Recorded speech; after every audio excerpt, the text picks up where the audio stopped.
நாள் என் செய்யும் வினைதான் என் செய்யும் என்னை நாடி வந்த கோல் என் செய்யும் கொடுங்கூற்று என் செய்யும் குமரேசர் இரு தாளும் சிலம்பும் சதங்கையும் தண்டையும் சண்முகம் தோளும் கடம்பும் எனக்கு முன்னே வந்து தோல்லிடனே. ஹரிநாராயண துரித நிவாரண பரமானந்த சதாசிவ சங்கரன். யோகிராம் சுரத்குமார் யோகிராம் சுரத்குமார் யோகிராம் சுரத்குமார் ஜெயகுருராயா. ஓம் சுதர்சனாய வித்மகே மா ஜுவாலாய தீமகே தன்னை சக்கர பிரச்சோதியார். உலகெங்கிலும் வாழ்ந்து கொண்டிருக்கும் டிவி நேயர்களுக்கு டாக்டர் சைதை ராஜாவின் அன்பான வணக்கங்கள். நாம் இப்பொழுது இந்த எபிசோடில் ஜூலை மாத ராசி பலன்களை பார்க்க போகிறோம். இந்த ஜூலை மாத கிரகங்கள் வாக்கிய பஞ்சாங்க அடிப்படையில் எப்பேற்பட்ட பலனை வழங்கப் போகிறது பார்க்கலாம் வாங்க. 5/7/2024 சர்வ அமாவாசை திதி வருகிறது. 20/7/2024 பௌர்ணமி வருகிறது.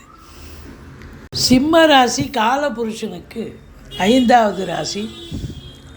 சூரிய பகவான் ஆட்சி பெறும் வீடு. இப்பொழுது சூரிய பகவான் எங்கே இருக்கிறார் அப்படின்னா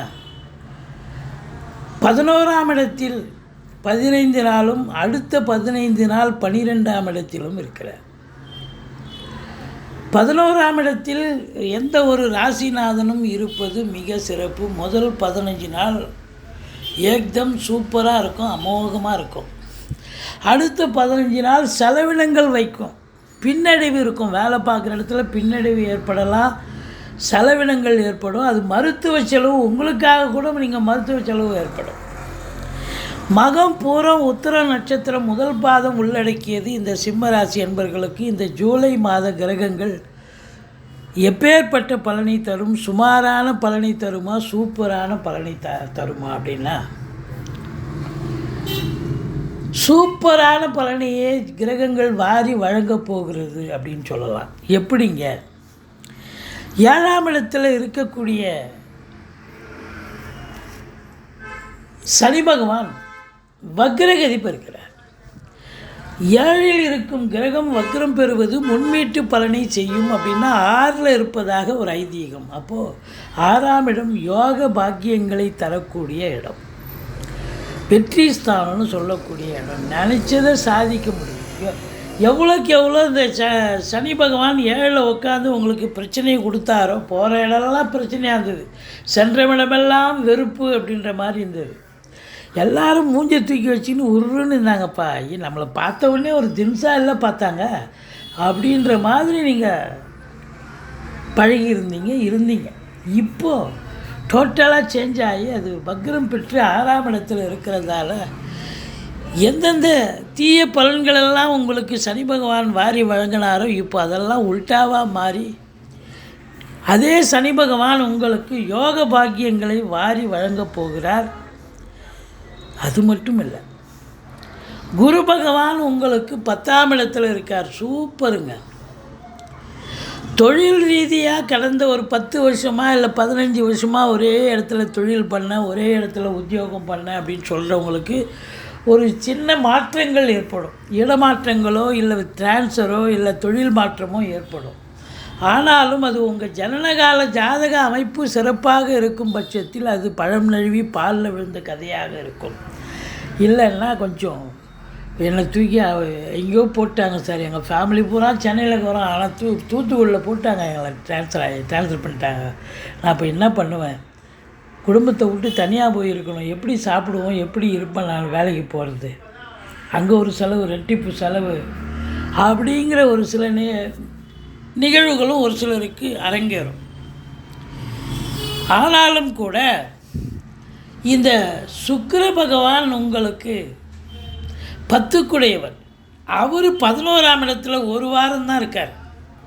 அப்புறம் கடைசி 3 வாரம் 12ஆம் இடத்துல இருக்கார் 10க்குடையவன். அப்போ தொழில் ரீதியாக சம்பாதிப்பீங்க, சம்பாதிச்சாலும் செலவினங்கள் இருக்கும்.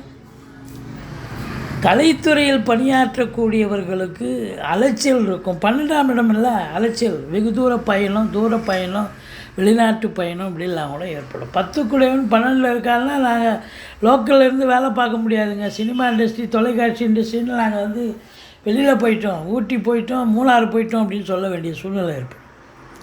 பட் அது மாதிரி போனீங்கன்னா நல்ல ரெவென்யூ கிடைக்கும். பட் இருந்தாலும் உங்களுக்கு வரவு செலவு சரியாக இருக்கும். ஆனால் வரவு இருந்தால் தானேங்க செலவு பண்ண முடியும். வரவே இல்லாத செலவு இருந்தால் கஷ்டம் தானே. ஸோ இந்த 10ஆம் இடத்து அதிபதி நல்ல நிலையில் இருக்கார். உங்களை பொறுத்தவரையிலும் 10ல் செவ்வாயே இருக்கார். அவர் 9 குடையவன். அப்போது அசையா சொத்துக்கள் விற்பது வாங்குவது தொடர்பில் இருக்கும் அன்பர்களுக்கு நல்லது நடக்கும்.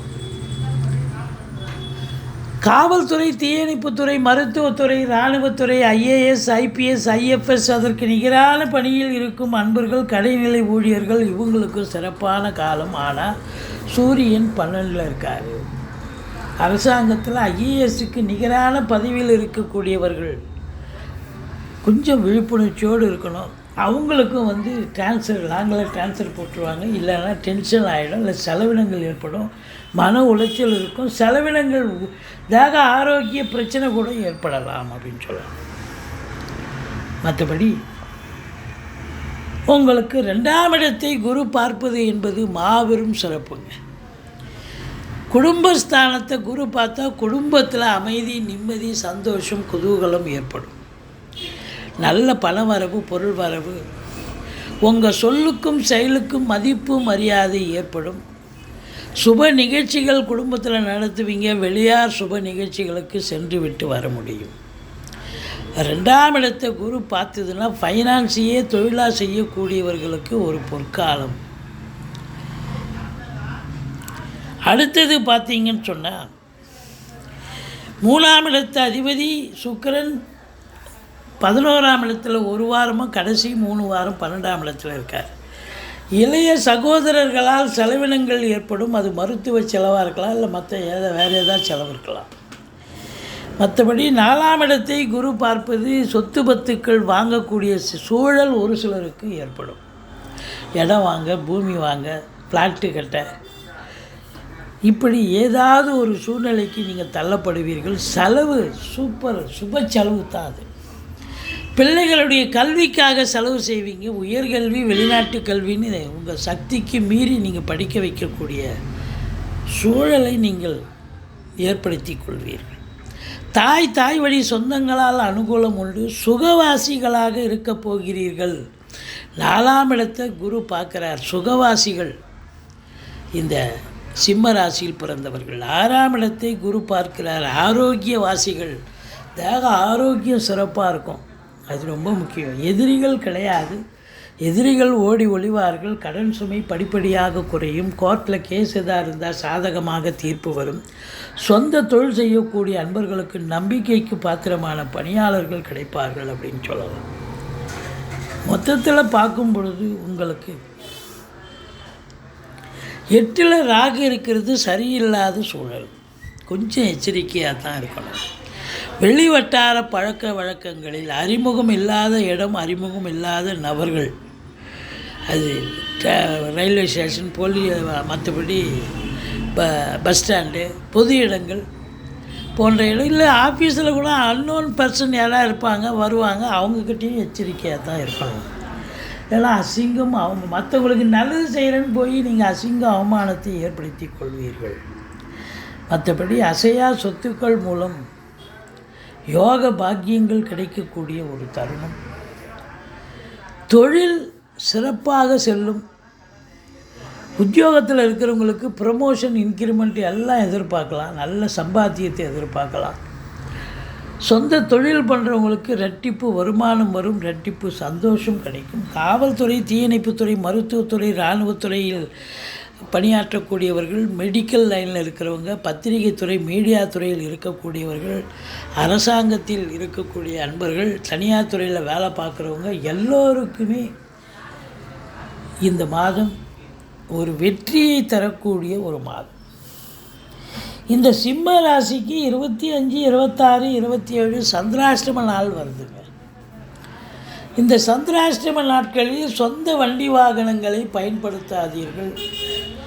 இரவு பிரயாணத்தை தவிர்த்து கொள்ளுங்கள். மற்றபடி உங்களுக்கு இந்த மாதம் சிம்ம ராசியில் பிறந்தவர்களுக்கு இந்த ஜூலை மாத கிரகங்கள் சூப்பரான பலன்களையே வாரி வழங்கப் போகிறது என்று சொன்னால் மிகையாகாது. துர்க்கையை வழிபாடு செய்யுங்கள், முருகப்பெருமானை வணங்குங்கள். வாழ்க்கை வளமோடும் நலமோடும் அமையப் போகிறது.